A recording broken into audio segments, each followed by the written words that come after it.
à tous et à toutes, à toutes et à Bonsoir. tous, pardon, et bienvenue dans ce cinquième rendez-vous de Pharos où nous allons parler aujourd'hui de séries. Enfin, je l'attendais, ce live, de séries et de cinéma, plus particulièrement du rapprochement entre le cinéma et les séries, savoir quelles sont leurs différences, quels sont leurs points communs, etc. Essayer de comprendre un petit peu tout ça, débattre là-dessus.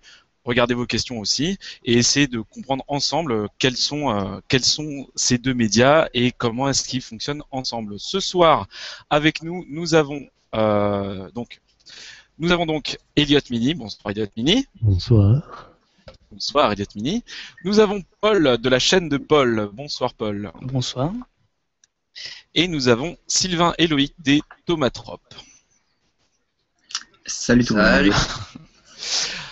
Alors, donc ce soir, nous allons parler de séries et de cinéma. On va peut-être commencer par essayer de donner une petite définition à ces petites choses-là. Comme je suis en minorité aujourd'hui, je vais laisser la parole aux connaisseurs. Du coup, qui se lance pour la définition du cinéma? Qu'est-ce que le cinéma? Qu'est-ce qu'un film? Oh, mais j'adore. C'est pour Elliot. C'est trop de choses. Pourquoi moi? Genre, ouais, ok, d'accord. Alors, le cinéma. On est soi-disant des spécialistes. Cinéma. C'est le piège. On te laisse. En quelques mots, définis-moi ce que c'est qu'un film, histoire d'expliquer à nos auditeurs qui n'ont Alors, jamais vu de film. Oh, tu les prends pour des abrutis.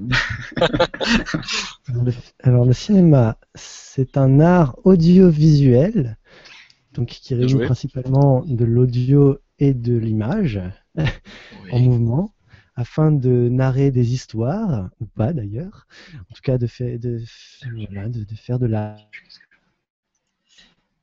Ah, voilà. Un bon début, c'est un bon On va début, dire que timide, mais un bon début. Est-ce qu'on a d'autres éléments du côté, je sais pas, de Paul par exemple, ou des Tomatropes? Ouais, il a tout dit. Hein. Je sais Il a pas pas ce ce que. qu'on dit. Alors vas-y, Louis. Le cinéma en premier, bon. Alors, moi je préférais en fait comparer les deux en fait, parce que donner une définition du cinéma, franchement, c'est trop large quoi. Ça reste une narration par l'image, mais bon, les séries aussi. Alors, du coup, je pense que le mieux, je me sentirais plus à l'aise de différencier Peut-être un les premier deux. point commun. Premier point Oui, commun, oui, effectivement. la narration par l'image, quoi, en premier lieu. Voilà, après, il y a des mécanismes qui sont similaires au niveau de la narration, au niveau du système de production et de création aussi. Mais après, il y a aussi pas mal de différences, je pense qu'on reviendra dessus après. Moi, j'ai pas vraiment de trucs vraiment spécifiques à définir sur le cinéma lui-même, quoi. D'accord. Mais enfin, quand on voit par exemple une série et un film, il y a quand même Oui. d'énormes différences. Je veux dire, à la base, comme ça, à première vue, c'est Voilà. pas du tout la même chose. Alors, quelles Dans le sont... sens où, Oui, enfin moi je dirais bah, l'inverse. À première vue, c'est la même chose. C'est plutôt quand on se penche un peu dessus que c'est différent, quoi. Moi, je vois ça les plutôt origines comme sont pas ça. les mêmes. Les origines entre la série et enfin entre les séries et le cinéma sont pas les mêmes. Effectivement, il y a une notion d'audio et de visuel dans les deux, mais à mon sens, à la base, c'est pas la même chose. Si? Après, ça dépend de Ouais. d'où est-ce que tu prends l'origine de tes séries télé, parce que même au début avec le cinématographe, on a eu les serials, enfin, en tout cas, au début du XXe siècle. Alors oui, les Oui. séries se sont Je pense que effectivement inspirées des serials qu'on avait donc au début des films. Ça a duré jusqu'à quand? Jusqu'aux années 50, il me semble, L'apparition de la télé, de toute façon, ouais, un truc comme ça. à Parce l'apparition de la qu'après, télé. on a eu les serials, et je crois que ensuite, c'est un petit peu dévié vers les actualités, mais je suis pas sûr, en fait. Ça c'est des cours de Ouais. cinéma qui remontent maintenant. Parce que à la base, je veux dire, si tu veux remonter à l'origine des séries télé, la série euh, c'est plus inspiré, on va dire inspiré, enfin vient plus de la télé, de la radio et du théâtre que à proprement parler du cinéma. Ça s'est inspiré effectivement de tout ce qui était serial dans dans le côté un petit peu comment dire C'est ce qui s'appelait faire du mince. cinéma de conserve. Voilà. Non, c'est vrai, c'est un terme qui existe. C'est le cinéma de conserve. C'est le cinéma où on se situe, enfin, comme si on faisait du théâtre filmé, quoi, en gros. C'est ça. Alors, visiblement, on t'entend assez mal, Elliot. Est-ce que tu pourrais peut-être monter ton micro? Je note le son. C'est vous qui m'aviez dit de le baisser, hein. Est-ce que là ça va mieux? Bah, monte-le. Ouais, ça va. C'était peut-être une erreur. Non, parce qu'on va y saturer tout à l'heure. Je vais monter le... En fait, je lis le chat et on entend assez mal Elliot, comme s'il parlait dans une petite boîte. Hello. Bah oui, bah voilà, le cinéma de Sa chambre conserve. est une petite boîte. J'ai pris une boîte de conserve pour illustrer. Est-ce que Donc, je tu t'ai encore coupé, monté? vas-y. C'est au live Oui. de dire, au chat, pardon, de dire, est-ce qu'on doit monter Elliot ou pas? Bah, Vous voulez qu'il me monte? Elliot, je pense que ça. Donc, Elliot, continue dans ta lancée, là. Je t'ai coupé un petit peu, je suis désolé.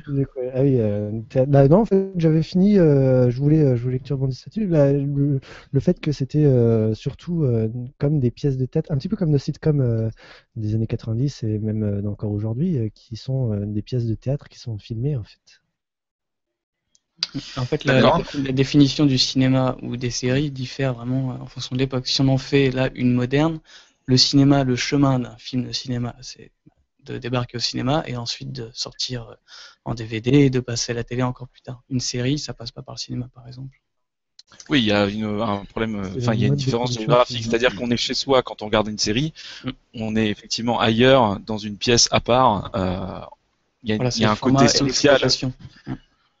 Et après, on peut regarder aussi des films chez soi, des films cinéma chez soi, quoi, aujourd'hui. Oui, effectivement. Mais quand on parle à la base, enfin, quand on va au cinéma, il y a quand même une différence entre aller au cinéma et aller s'asseoir dans son divan pour regarder une série. Oui. En tout cas, moi, une différence essentielle, je pense, qu'on peut trouver entre cinéma et série, c'est un peu celle qu'on peut trouver entre roman et roman de gare, quoi, ceux qui étaient les romans sériels qu'on trouvait dans les gares, quoi, vous savez, vraiment ce qui était la base de la série, quoi, moderne, c'était ce type de roman, quoi, les romans de gare, donc qu'on pouvait trouver à ces endroits-là. Où c'était toujours des récits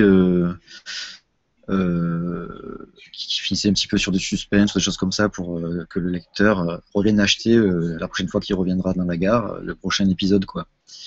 Et je pense que ça vient de là, surtout, en fait. Là, il y a vraiment une différence similaire entre le cinéma la série par rapport à ce format-là, qui est le format destiné en fait à garder son public. Alors qu'un film, il doit garder le public 2 heures, la série, elle doit le garder. Le cinéma existe plus avant longtemps, la télévision. Est-ce qu'il y a eu des séries avant la télévision? Ouais. Mais en roman, oui, du coup, en roman. Alors attention, oui, enfin quand la télé est devenue hyper populaire, enfin au début de la télé, on va dire, enfin les débuts, c'est les années 40, mais à partir du moment où il y a eu un boom dans les années 50, 60, pour justement appeler les gens à acheter une télé, les séries ont joué un rôle important là-dedans. Et ce qu'ils ont fait, les gros networks, ce qu'on appelle les networks aux États-Unis, c'est ces espèces d'énormes entreprises en fait de communication, enfin de médias qui possédaient à peu près tous les médias à la radio, sont passés sur un format télévisé et en fait transporté ces émissions de radio hyper populaires de la radio vers la télé pour que les gens achètent une télé, quoi. C'est intéressant ce que tu dis parce que justement, je trouve, j'ai vu que les séries étaient justement pas mal, moins bien perçues que le cinéma à cause de ça. Ce côté, à la base, un sens commercial où le cinéma a un côté plus prestigieux, même s'il y a un côté commercial aussi, mais c'est pour ça que c'est réputé un peu comme un bien de consommation. Comme un autre. Oui, effectivement, les séries ont toujours été un petit peu mal vues. Les romans de gare, c'était pareil. Oui, les romans de gare, effectivement. Mais je pense que il y a eu de l'inspiration un peu partout. C'est-à-dire que on avait ces émissions populaires. Il fallait aussi garder le public, comme tu l'expliquais, sur plusieurs épisodes, sur toute l'année finalement. Donc du coup, comment est-ce qu'on pouvait créer ce truc-là en appuyant justement sur le scénario et en faisant en sorte que les gens reviennent la vraie, tout simplement. Ce qui n'est pas le cas pour un long métrage de 2 heures, quoi, tout simplement. Oui, voilà.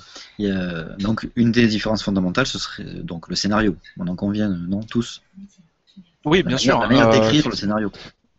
Oui, oui, non, bien sûr. Quand on voit, enfin, ça, c'est venu aussi. Enfin, je pense que vous pourrez, enfin, peut-être que vous allez me contredire, j'en sais rien. Mais quand on parle d'un film, et particulièrement en France, on parle d'abord du réalisateur. On parle d'abord de réalisation. Pour une série, c'est tout autre chose. C'est ce qu'on appelle un showrunner. Le créateur de la série, c'est ce qu'on appelle un showrunner. C'est dans la plupart des cas un scénariste. Donc là, c'est comme si en fait la réalisation était mise au second plan par rapport au scénario. Oui. Tout à fait, ouais. Oui, c'est vrai que ça c'est assez flagrant, quoi. Mais est-ce que c'est pas une particularité française pour le coup? Est-ce que je pense aux États-Unis, peut-être que réalisateurs, même au cinéma, ouais, ça dépend des époques en fait. Parce que dans les années 2000, même 90, on était, en tout cas pour les gros blockbusters, on mettait très peu les réalisateurs en avant. Hein. C'est surtout les producteurs qui étaient montrés. C'est vraiment, j'ai l'impression que c'est vraiment que depuis assez récemment qu'on se réintéresse aux réalisateurs, en tout cas pour les blockbusters hollywoodiens. J'ai l'impression. Hein. Je sais pas si c'est parce que c'était juste, mais des films d'auteurs, alors que de plus en plus, il y a des auteurs qui font des blockbusters maintenant. Ouais. Je pense que ça vient de ça. Mais est-ce que c'est pas dû aussi, enfin justement, ce renouveau, enfin ce gain d'intérêt pour les réalisateurs est peut-être venu avec le nouvel Hollywood aussi, outre-Atlantique, non? Je sais pas. Bah, moi, je pense que ça revient, enfin, ça vient avec quand à chaque fois qu'il y a une cassure dans une époque cinématographique d'un pays, je pense que on est arrivé à un point où on saturait un petit peu depuis les années 2000 dans le cinéma hollywoodien. Et là, depuis assez récemment, c'est en train de rechanger tout doucement. On assiste à des nouvelles choses, je pense. Donc ouais, pourquoi pas. On a de nouvelles têtes qui apparaissent et du coup on s'y intéresse, comme J.J. Abrams, du coup, parlons de lui, oui, vu qu'il vient de la série. Voilà. Oui, il est un peu sur tous les fronts de J.J. Abrams, mais justement, là on parle d'une époque assez récente. C'est-à-dire, après les années 2000, j'ai l'impression qu'il y a vraiment un changement, quoi. Après les années 2000. Après, ouais, je dirais même année. Enfin, je te parle plus pour les séries là, pour le coup. Pour le lien entre cinéma et séries télé, est-ce que justement ce lien ne s'est pas accentué à partir des années 90?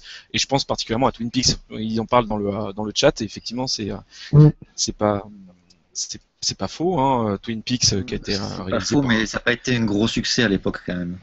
Non, ça n'a pas été un grand succès, ouais. Mais enfin, et puis de toute façon, c'est pas la première fois parce que beaucoup de gens disent que justement ce lien entre les séries et le cinéma s'accentue avec le temps. Alors certes, il y a au niveau de l'esthétisme, on va dire qu'il y a un effort, plus, oui, même au niveau de la réalisation. On voit par exemple, on épise dans l'actualité une série comme True Detective de HBO qui utilise le même réalisateur tout au long de sa saison. Ce qui n'est absolument pas le cas pour la plupart des séries. Ouais. Mais cet esthétisme, comment dire, le lien entre les séries et le cinéma date d'il y a bien plus, dès les années 60, il y a eu des liens entre les séries et le cinéma, rien qu'avec Hitchcock. Hitchcock qui avait produit. Alors c'est pas lui qui réalisait, hein, c'est lui qui sélectionnait en fait les courts métrages et il en a fait une série télé. C'est Hitchcock présente. Hitchcock présente que je conseille d'ailleurs à tout le monde, qui est vraiment super. Il y a beaucoup d'épisodes, il y a tout à faire. Donc voilà, il y a différentes sortes de liens et ça, j'ai l'impression que ça n'a pas été toujours le même lien en fonction des époques. Ah, si je peux me permettre, il y a un lien qui existe depuis longtemps, mais qui est abstrait, c'est l'influence qu'ont eu les séries sur les cinéastes. Et alors là, je parlais d'un sujet que j'ai récemment fait des recherches dessus, c'est Terminator. Et en fait, James Cameron, c'est comme Spielberg, c'est comme George Miller sur Mad Max, c'était un peu les archétypes des geeks des années 60-70. Qui lisait des comic books et qui regardait des séries de science-fiction, donc la 4e dimension, de la du réel. Et quand il a sorti Terminator, je sais pas si vous avez déjà vu Au-delà du réel, 1 ou 2 épisodes. Oui, ouais. Oui. Voilà. Et en fait, après Terminator, James Cameron s'est pris un procès par l'un des scénaristes de cette série parce qu'effectivement, il y a un épisode qui s'appelle Le Soldat. Il y a toute l'intro en fait du futur de Terminator qui est un petit peu la même, quoi. Le même esthétique, le même décor. Avec 2 personnes qui viennent d'un futur et qui viennent se rencontrer dans le présent, voilà. Donc déjà, il y avait une grosse influence des cinéastes qu'on connaît d'aujourd'hui. Voilà, même la 4e dimension, le film qui était un hommage à la série, a réalisé les courts-métrages Spielberg, George Miller, Landis et je sais plus qui, John Dante, voilà. Joey Dante. Oui. Pardon. Oui. Il y a quelqu'un qui disait sur le chat, c'est Anaya qui disait la réelle différence d'aujourd'hui entre cinéma et série, c'est le déroulement de l'intrigue, dont ça plus ou moins on en a parlé tout à l'heure, et le développement des persos. Et moi je suis assez d'accord, parce que c'est vrai bien sûr. moi je me souviens par exemple d'une discussion que j'avais eue avec mon prof de guitare avec lequel on parlait plus de séries et de cinéma que de musique. Il me disait à l'époque de Lost qu'en fait les scénaristes ils pouvaient très bien envoyer les personnages de Lost sur la Lune, même s'ils trouvaient ça gros et n'importe quoi, ils suivraient quand même parce qu'ils étaient attachés aux personnages en fait. Ouais. Il a dit la même chose qu'à la fin de mon épisode sur The Walking Dead. Plagiat. non, mais c'est juste. En fait, je pense qu'il y a une énorme différence. On l'a légèrement évoqué au début de ce live. L'énorme différence entre la série et un film, c'est le temps. Les scénaristes de série doivent absolument trouver un moyen pour fidéliser une audience. Et le seul moyen de fidéliser une audience sur quelque chose qui est récurrent dans une série, c'est les personnages. S'il y a bien quelque chose d'important, c'est vraiment les personnages. Ou une ambiance, parce que effectivement dans une série comme Alfred Hitchcock présente, ou alors Au-delà du réel, ou la quatrième dimension, ce sont des anthologies. Les personnages, c'est pas des personnages. Ou les acteurs, oui, des fois il y a même les acteurs, oui, je pense. American Horror Story, où à chaque fois par exemple, une histoire différente, c'est les acteurs qu'on veut revoir et pas forcément les personnages. C'est vrai. Bon, American Horror Story c'est un peu planté ces dernières années, mais effectivement, même si c'est pas un univers précis, c'est une ambiance globale, quoi, quand même. C'est ça, c'est l'ambiance qu'on veut retrouver. C'est effectivement c'est ça, quoi. Mais du coup, ça rejoint le ton de l'auteur de base, parce que c'est l'auteur à la base qui a le showrunner, quoi, qui a créé cette ambiance, qui chapeaute un petit peu le truc pour qu'il y ait toujours cette ligne directrice, quoi, en fait. Et on retrouve ce côté auteur qu'on a dans le cinéma, et qu'on avait peut-être pas trop dans les séries avant, qui était plus dissimulé en fait, et qui commence à émerger de nos jours de plus en plus parce que les séries prennent une importance, quoi. Oui, non, c'est sûr. Bah, après, est-ce que les séries prennent je pense que ouais, elles sont de plus en plus populaires. Après, de là à dire qu'elles ont plus d'importance aujourd'hui qu'avant, je sais pas. Je pense que oui, parce qu'il y a plus de gens qui en regardent. Ne serait-ce que parce que les gens ils regardent beaucoup sur Internet, quoi, et que donc ils ont accès à tout, quoi, plus ou moins. Alors qu'avant on avait j'avais regardé sur des chaînes précises, quoi. Donc j'avais regardé les chiffres, en fait. Finalement, il n'y a pas tant de personnes que ça qui regardent sur Internet. En fait, je pense que on y est sur Internet, donc effectivement, on a plus l'occasion de le faire. Après, il y a une augmentation, un changement, si tu veux, des modes de consommation. Après, de là à dire que c'est majoritaire, non, c'est pas du tout majoritaire. Les gens ont encore une télé. Du coup, c'est ça qui me fait dire que je pense que c'est plus un changement d'attitude que véritablement une explosion. Je pense qu'il y a certes beaucoup plus de gens qui regardent des séries parce que des chaînes comme HBO ou des chaînes, la plupart des chaînes câblées en fait mettent en avant des séries peut-être moins longues, peut-être plus attractives, peut-être plus proches cinématographiquement au niveau de l'esthétisme, qui attire un public différent. Après, je suis pas sûr qu'en termes de chiffres ce soit si flagrant que ça. Enfin, je sais pas, hein, c'est une suggestion. Game of Thrones, ça reste quand même la série la plus regardée, téléchargée, quoi. C'est sûr. Mais c'est sûr.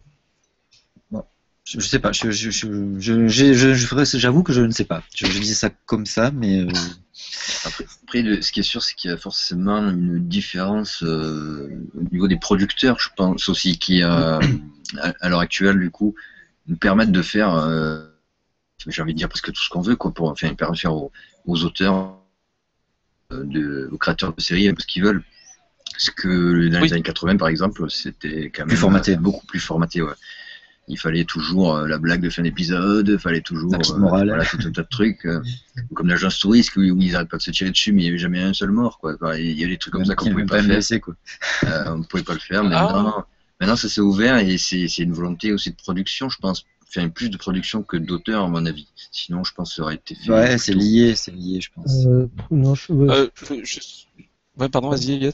faut quand même- Ah bah, non, en parlant de ça, bah, faut pas oublier non plus que depuis assez maintenant, bah, ça c'est plus très récent maintenant, mais de plus en plus, on a vu des techniciens, des scénaristes et tout ça du monde du cinéma qui sont allés dans le monde de la série parce que voilà, ils ont voulu changer parce que justement à Hollywood ils étaient bridés, ils pouvaient plus faire ce qu'ils voulaient, alors que le monde de la série, en tout cas dans les années 2000, ça restait un terrain Un terrain d'exploration, peut-être. Et alors par rapport à ça, Elliot, tu as raison, mais il y a aussi quelque chose que j'ai remarqué. J'avais vu ça dans ton épisode, Nicolas, justement, de pilote sur. C'était la série de David Fincher, House of Cards, où effectivement c'est devenu un petit peu un argument vendeur pour la série en elle-même, où il y a marqué en gros le nom du réalisateur très très connu, qui a plus ou moins finalement été concerné par la série en elle-même. Je sais pas s'il réalise qu'un épisode et qu'après il laisse tomber, ou est-ce qu'il suit le projet tout le long. Bah ouais, enfin après ça reste un argument de vente et ça se fait aussi dans le cinéma, hein, si tu veux, Ouais, tout à fait. les grands noms, juste quand t'as par exemple quand t'as un Tarantino qui produit un film, bah ce sera quand même le gros producteur. Bon, il y aura écrit produced by et Quentin Tarantino et puis le réalisateur on s'en fout quoi. Si tu veux, Ouais, enfin, c'est le même ça se fait un petit peu partout, Ouais. ce genre de choses. Mais je voudrais rebondir en fait sur ce que vous avez dit sur les Sylvain et Loïc là, et même un petit peu Elliot je crois. Sur le fait qu'en fait maintenant les chaînes de télé sont plus libres. Je suis pas complètement d'accord avec vous en fait, parce que alors certes il y a une liberté de ton, ça c'est indéniable, et particulièrement attention il y a une liberté de ton sur les chaînes câblées, pas sur les chaînes pas publiques mais Alors. network en tout cas. Ouais. Après cette liberté de ton, la télé l'a prise très très tôt en fait. En vrai, dès les années 50, et dès même la première sitcom, c'était I Love Lucy, ça s'appelait. Donc c'était une sitcom, hein, c'est ce qui a donné les codes aux sitcoms d'aujourd'hui. Dès cette première série, on avait dans les années 50, hein, je répète, une femme qui cherchait à tout prix à travailler, à se détacher du cocon familial et à prendre finalement la place du mari. Il y avait ce genre de choses. On avait aussi les séries télé, c'est le premier endroit où on a entendu parler du sida. C'était le premier endroit où on a entendu parler de ménopause, enfin tout plein de sujets très tabous fut une époque. Et à la télé, on en entendait parler. Alors évidemment, pas dans toutes les séries. Il y avait, on est d'accord, des séries très puritaines et très politiquement correctes, mais finalement, je pense que c'est une idée reçue en fait de penser que la télé américaine, enfin je parle de télé américaine uniquement, hein, pas de télé française, était très limitée en termes de liberté à la télé. Quoi. Bah, Je après, suis pas. C'est pas ce qu'on veut dire, c'est par rapport au formatage des séries d'autrefois. Oui, voilà. Il y a plus de Dans liberté à les- ce niveau-là. On dit pas qu'aujourd'hui c'est super libre. Je pense que le cinéma reste quand même encore plus libre parce que tu peux faire des petites productions, alors que à la télé tu peux pas trop quoi. T'es limité par le fait que tu es suivi par une chaîne quoi ou pas. Le problème de la télé, c'est que pour le coup, là, c'est vraiment qu'une industrie, alors que le cinéma, c'est une industrie dans 90% des cas, mais tu peux toujours trouver des petits films fauchés, faits pour, Ouais voilà. enfin, faits sous le manteau, quoi, tu vois. Genre, Taxi Téhéran, rien que pour prendre un exemple assez récent, c'est vraiment le genre de film que tu n'aurais jamais imaginé être fait pour rapporter des thunes. Alors que toutes les séries, à mon avis, sont faites pour ça. Oui, enfin, oui, non, c'est sûr qu'il y a une différence, mais enfin là, si on parle de séries ou de séries télé, tu vois, c'est ça aussi la grosse différence. C'est-à-dire que maintenant, le format sériel peut très bien se passer de chaîne. On le voit même sur Internet, il y a des tonnes de web-séries fauchées qui font leur office sur YouTube ou sur d'autres plateformes, etc. Effectivement, depuis un certain temps, je pense quand même que ça se détache de la télévision. Hein. D'ailleurs, on entend plus rarement parler de séries télé que de séries tout court. C'est vrai. Donc, je pense que c'est assez révélateur et je pense que c'est dommage en fait continuer à lier en fait série et télévision. Après, c'est vrai que ils doivent rendre des comptes que qu'une série est forcément annulée si elle ne respecte pas un taux d'audience. Il y en a beaucoup qui s'est arrivé. Voilà, c'est vrai que la dépendance est encore là, mais je trouve qu'il y a quand même un détachement qui est en train de se créer, quoi. Oui. Est-ce qu'on pourrait peut-être aborder les avantages et inconvénients peut-être de chaque médium? C'est peut-être intéressant, je sais pas. Qu'en pensez-vous? Effectivement. Peut-être qu'on peut juste renverser un peu la donne. Là, on a vraiment parlé du cinéma qui s'incrustait dans les séries télé ou dans les séries. Ferait peut-être pas l'inverse, genre dire voilà. Alors certes, les séries s'inspirent du cinéma. Ou pas. Mais en ce moment, surtout en ce moment, je dirais, il y a une inspiration du cinéma pour des arcs narratifs, par exemple, qui viennent des séries. Est-ce qu'on a peut-être des exemples à citer, etc.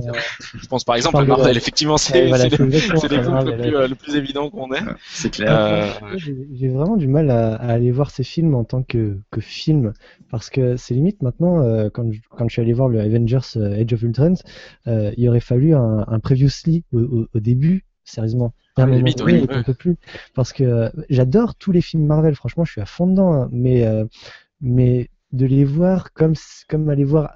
Enfin, de les voir en tant que films indépendants les uns des autres, non, c'est plus possible, ils sont plus indépendants des uns des autres. C'est vrai qu'ils devraient faire quelque chose au niveau, parce que si par exemple tu loupes un épisode, moi j'ai pas tout vu par exemple, des fois il y a des trucs que tu comprends pas forcément, quoi. Il y en a eu certains qui étaient effectivement indépendants et qui étaient souvent les meilleurs quand même, mais ceux qui sont trop dépendants du reste, c'est vrai que souvent c'est très léger, quoi.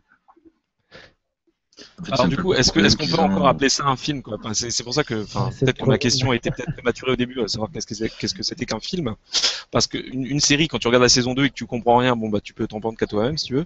Si tu regardes un film, même la deuxième partie, on va parler par exemple de Jurassic Park et de Jurassic World. Si t'as vu Jurassic World et pas Jurassic Park, ce qui est déjà une honte en soi, est-ce que si tu je pense pas que si t'as pas vu Jurassic Park, tu puisses ne pas comprendre Jurassic World. Si tu veux. Les scénaristes se démerdent toujours pour que tout le monde puisse aller voir ce truc. Donc, est-ce que si... Oui, pardon, vas-y Paul. Excuse-moi de te couper. Pour moi, j'avais un excellent exemple là-dessus.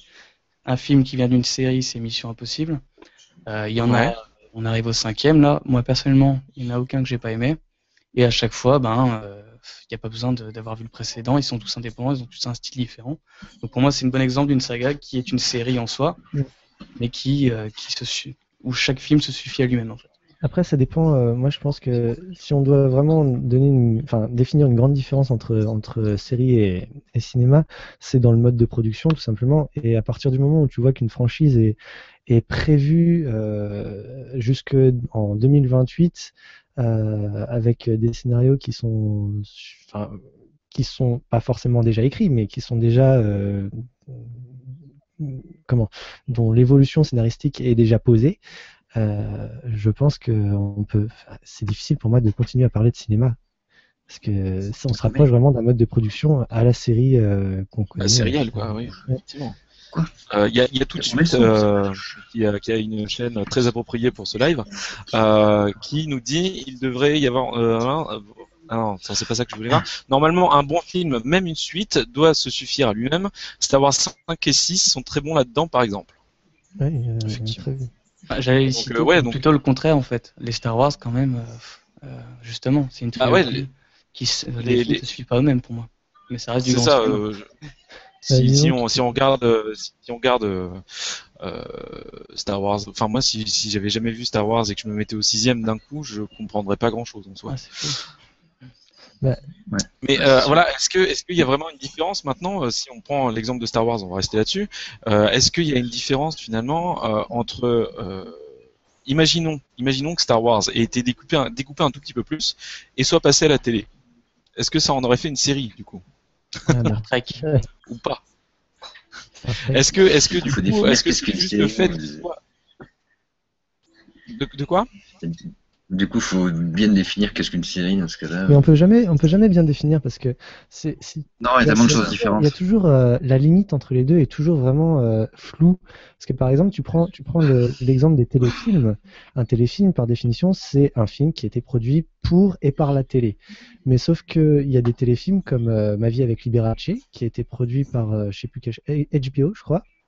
Et donc qui est passé en tant que téléfilm sur HBO aux États-Unis, mais qui est sorti au cinéma en France. Et dans ce cas-là, en France, est-ce qu'on doit toujours appeler ça un téléfilm ou est-ce qu'on appelle ça un film? Et je pense que c'est pareil que les séries, il y a un moment donné où on ne peut plus faire la différence, où ça se mêle un petit peu. Ouais, donc toute tentative de définition, bon, c'est un peu vain à la fin, quoi, tellement effectivement il y a de... Ouais. Non. Ouais. Ouais, mais je pense que effectivement ça s'est mêlé parce que quand on regarde une série comme HBO qui est une chaîne câblée encore une fois et j'insiste là-dessus parce que c'est très important qui est une chaîne câblée, il y a une différence de narration entre une série câblée et une série pas câblée. Et Moi, je pense ce qui Excuse-moi. change énormément, c'est non seulement les moyens, parce que à mon avis, ils ont HBO met le paquet là-dessus, mais c'est aussi une histoire de narration et de publicité. C'est-à-dire que quand on a un sitcom, un sitcom ou une autre série qui passe sur un network, qui donc est financièrement, qui se nourrit de publicité, hein, je veux dire, c'est leur principale source de revenus, il y a des découpages de publicité. Donc la narration doit suivre et doit prendre en compte ce découpage. On peut pas, par exemple, avoir une scène de baiser, d'un coup, paf, coupure publicitaire, et puis la suite du baiser à 5 minutes plus tard, quoi. C'est pas possible. Donc du coup, les scénaristes doivent s'arranger pour pouvoir faire quelque chose d'harmonieux et motiver les gens non seulement à regarder la suite, mais aussi à regarder la publicité. Donc du coup, à mon avis, il y a aussi une grosse différence entre ces trucs-là. C'est-à-dire qu'aujourd'hui, effectivement, les chaînes câblées ressemblent de plus en plus à une narration cinématographique comme au cinéma. C'est-à-dire qu'on peut très bien, regarder, plein d'épisodes à la suite sans avoir de cliffhanger.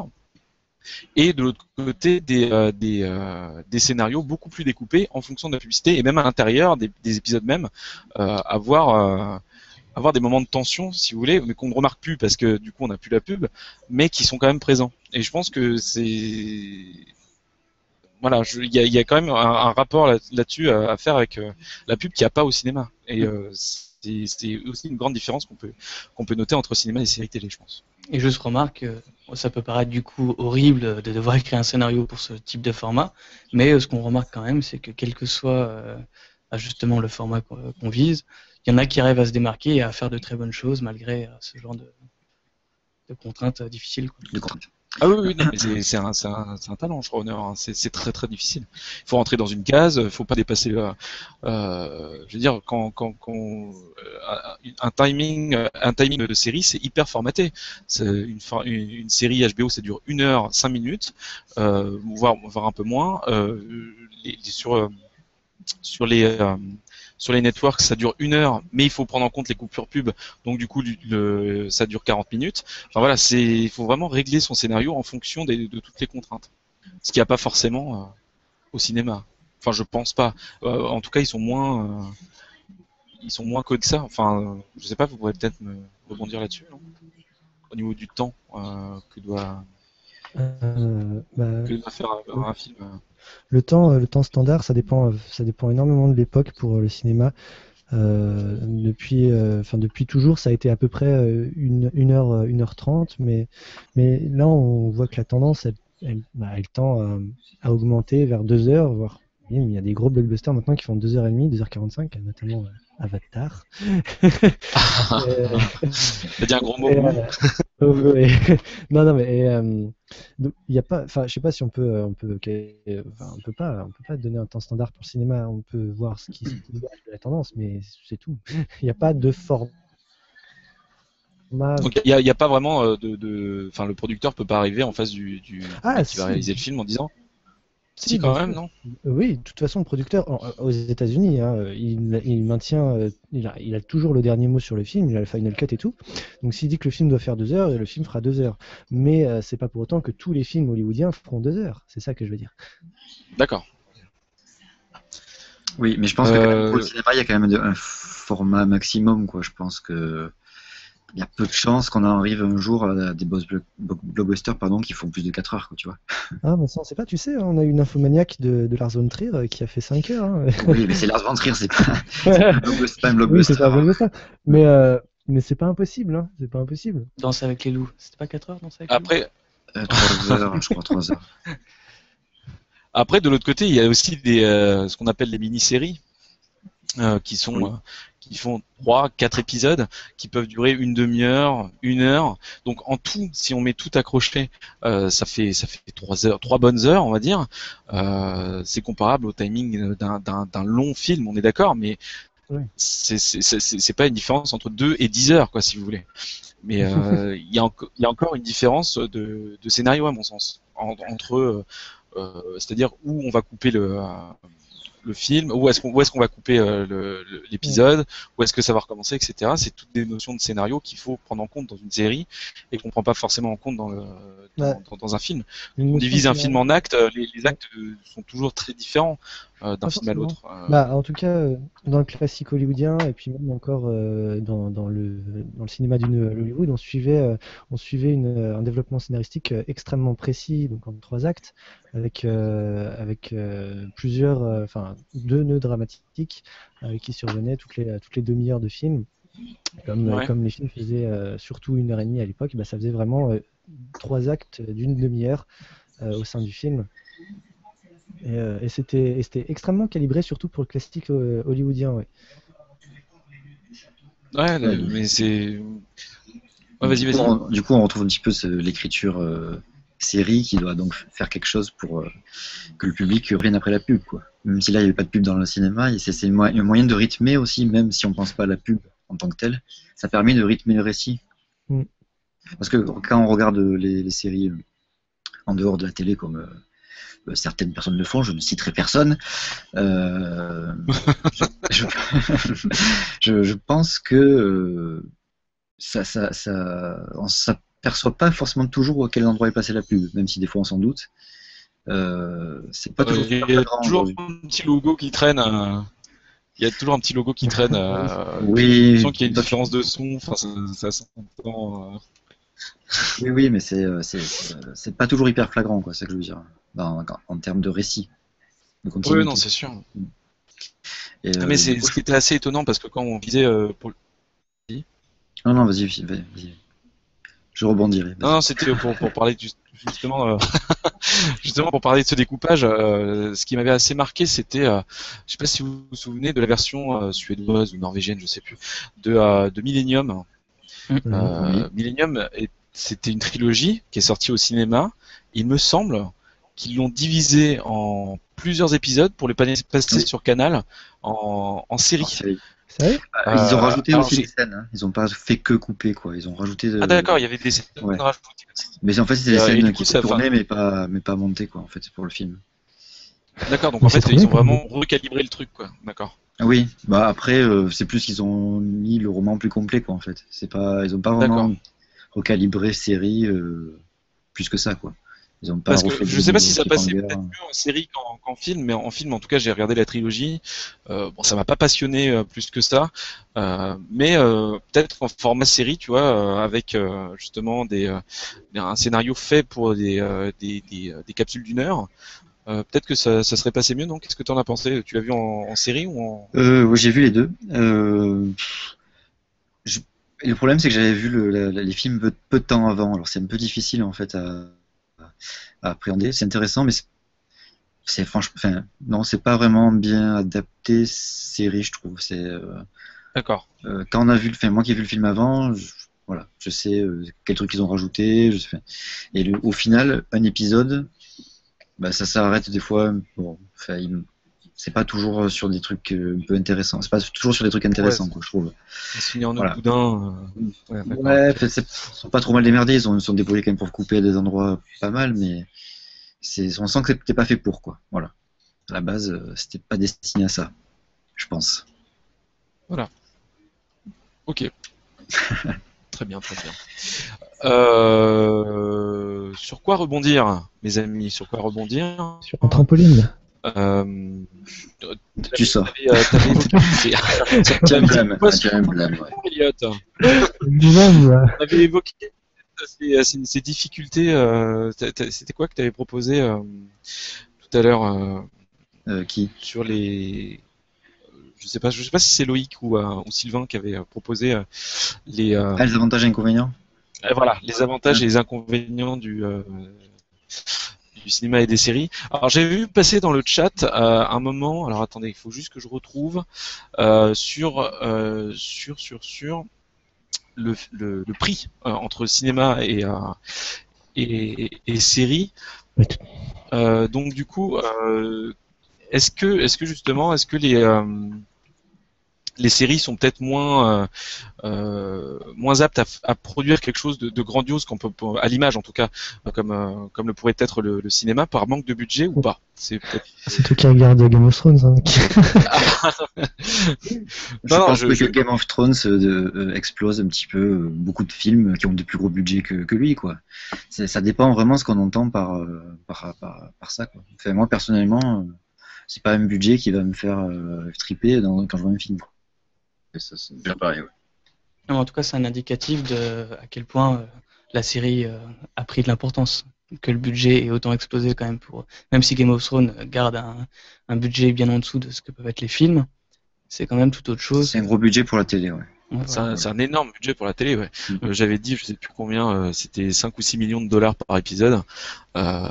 C'est juste énorme. Ça représente combien au total? Tu multiplies par 10, ça te fait une saison. Ouais, donc, okay. Alors qu'en plus on me donne une caméra, je fais pareil mais pour moins cher, quoi. Alors ça, je ne sais pas si ça se retrouve en fait dans le cinéma, mais quand on regarde les séries les plus chères, etc., et essayer de comparer les trucs, on constate qu'en fait Game of Thrones est pas loin de Friends. Alors que niveau effets spéciaux, on est d'accord que Friends c'est pas non plus ahurissant, mais c'est les acteurs qui bouffaient tout en fait finalement. Est-ce qu'on retrouve justement cette part complètement disproportionnée pour les acteurs dans le cinéma ou pas? C'est vrai qu'il faut revoir parce qu'effectivement, comme tu dis pour Friends, l'ultime saison, j'avais vu ça a représenté c'est juste ahurissant, quoi. C'est 180 millions, ça représente juste pour les acteurs en fait. Donc et c'était en 2004, donc vraiment bien avant tout ça. Mais c'est en même temps, c'est vrai que c'était phénomène. Si Game of Thrones, ça fait la même chose, ça va être compliqué vu le nombre d'acteurs qu'il y a. Oui, c'est sûr. Oui. Ah non, c'est sûr que là, en termes d'acteurs, c'est pas 5 copains qui sont dans un appart à New York, quoi. Bon, heureusement, ils meurent souvent les. Voilà, c'est ça, ils les remplacent. Je pense que c'est peut-être une technique, tu sais. C'est vrai qu'il y a un gros cachet, il faut s'en débarrasser. C'est ça, le cachet augmente trop. Au revoir. Après, c'est indicatif, ça. J'avais vu quelque part que l'acteur qui joue Clark Kent dans Lois et Clark avait demandé à avoir double paye puisqu'il jouait 2 rôles différents. C'est malin. En tout cas, pour le budget, c'est quand même un truc où j'ai l'impression qu'ils sont frileux aussi parce que il y a eu des séries beaucoup plus chères qui ont été faites début des années 2000 qui n'ont pas fonctionné, donc qui ont été un peu du gâchis. Je pense à comment ça s'appelait, Terra Nova. Je sais pas si vous vous souvenez de cette série. C'est l'exemple ultime de la série ultra chère qui ne fonctionne pas. Voilà, elle révèle beaucoup de choses. C'est vraiment effectivement que à un moment, Spielberg se rend compte, enfin, ça fait déjà un moment de toute façon qu'il travaille dans les séries, en tant que producteur du moins, mais le budget qu'il faut fait d'ailleurs du Spielberg, hein, parce que c'est encore des histoires de dinosaures, mais fonctionne pas. Donc depuis, je pense que ça a refroidi pas mal de monde et de se calmer là-dessus, quoi. C'est pas forcément rentable, quoi. Bah ouais, c'est d'autant plus que le cinéma, si t'as un mauvais scénario, un scénario assez bidon dans un blockbuster qui n'intéresse pas vraiment, qui reste fun, un film ça peut éventuellement marcher sur une bonne com et puis sur le côté lol, quoi. Enfin, on va se marrer pendant 2 heures. Sur une série ça marche pas du tout. Sur une série ça marche pas du tout. Si c'est un navet, c'est un navet sur 10 heures et les personnes regardent le premier et ils se disent je vais pas investir 10 heures de mon temps là-dedans, quoi, c'est pas la peine. C'est vrai qu'un navet peut fonctionner sous un malentendu parce que les gens, le temps qu'ils se rendent compte que c'est mauvais, ils ont payé leur ticket. Je pense à, je reparle à Terminator 3, ils m'ont dit, ce qui fait quand même 400 millions de de budget parce que c'est Terminator. Pareil, un Jurassic World, bon, je sais pas ce que vous en pensez, hein, moi j'ai trouvé ça sympa, mais là, les scores qu'il fait, c'est clairement grâce à la force de la licence, plus qu'à la qualité du film. Clairement. Et heureusement, il n'y a pas la suite des épisodes. Et on va avoir droit à 2 suites là, non? C'est ça? Bon, Étant donné que le film a bien marché. C'est dommage. Oui.